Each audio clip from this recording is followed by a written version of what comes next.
Hello Hyderabadis, మీ అందరికీ ఒక big alert. ఎందుకంటే ప్రస్తుతం ఎవరైతే లైసెన్స్ లేకుండా వెహికల్స్ నడుపుతున్నారో హైదరాబాద్ వీళ్ళందరికీ కూడా ఇక నెక్స్ట్ లైసెన్స్ లేకుండా మీరు నడిపినట్లయితే మాత్రం ఖచ్చితంగా కఠిన చర్యలు ఉంటాయని చెప్పేసి ఆర్టీసీ అధికారులు తెలియజేస్తూ ఉన్నారు. ఇక మార్చి 1 నుంచి ఈ యొక్క కఠిన చర్యలను తీసుకురానున్నట్లయితే తెలుస్తుంది.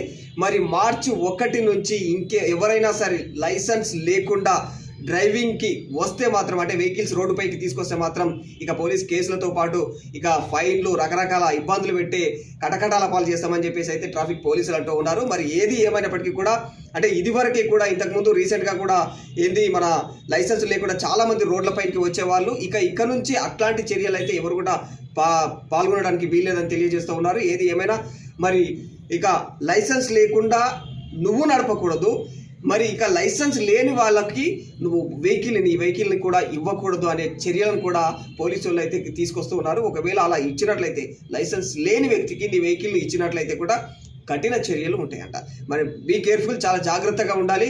మరి ఇదంతా ఎందుకు తీసుకొస్తున్నారు పోలీసు వాళ్ళు అంటే, ఏదన్నా జరగకూడని సంఘటన జరిగి, అనుకోని సంఘటన జరిగి నీ యొక్క వెహికల్ ఏమైనా డ్యామేజ్ అయితే కానీ, నీకేమైనా ప్రాబ్లం అయితే కానీ, ఇక ఏదైతే ఇన్సూరెన్స్ ఉంటుందో కనీసం అది క్లెయిమ్ కూడా కాదనమాట.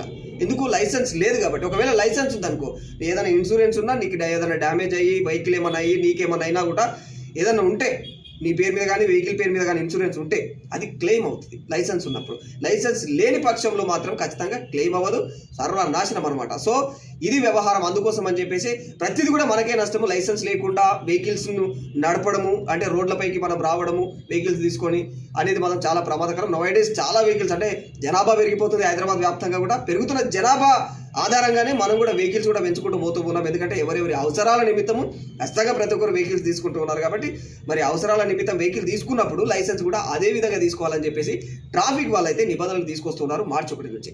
ఇక ఈ సంగతి ఇలా పక్కన పెడితే, ఇక ఇంతవరకు అంటే ఇప్పటి వరకు ఎవరైతే మీ బండ్ల పైన ఏవైతే వెహికల్స్ పైన చలాన్లు పడితే డైరెక్ట్గా అకౌంట్లో నుంచి కట్ అయిపోతాయి అని చెప్పేసి ఒకటి న్యూస్ అయితే హల్చల్ చేసింది రీసెంట్గా, నిన్న మొన్న దాకా సోషల్ మీడియాలో ఎక్కడ పడితే అక్కడ. సో ఆ వార్త అయితే ఖచ్చితంగా తప్పని చెప్పేసి కూడా చెప్తూ ఉన్నారనమాట ట్రాఫిక్ కమిషనరేట్ కూడా. అంతా వాళ్ళు ఇదంతా ఒట్టి పుకారు మాత్రమే, వాస్తవం కాదు ఇది. ఇంకా దానికి సంబంధించి ఎలాంటి ఏదైతే జీవోలు కానీ ఇంకేమైనా దానికి చట్టపరంగా ఎలాంటి విషయాలు ఇంకా బయటికి రాలేవు అన్నట్టయితే తెలుస్తుంది. ఇదంతా కూడా పోలీసు వాళ్ళు మీ వెహికల్ నెంబర్ తీసుకోనో, లేకపోతే మీ బ్యాంక్ అకౌంట్ నెంబర్ సేకరించో, మీ దగ్గర డైరెక్ట్గా మీ అకౌంట్లో నుంచే డబ్బులు కట్టు చేసేలా ఈ వ్యవహారం చేస్తూ ఉన్నారు అని చెప్పేసి చాలామంది భయపడుతున్నారు. అదంతా ఫేక్ న్యూస్, అది రాంగ్ అని చెప్తున్నారు ఇక ట్రాఫిక్ పోలీస్ వాళ్ళందరూ కూడా. జై హింద్.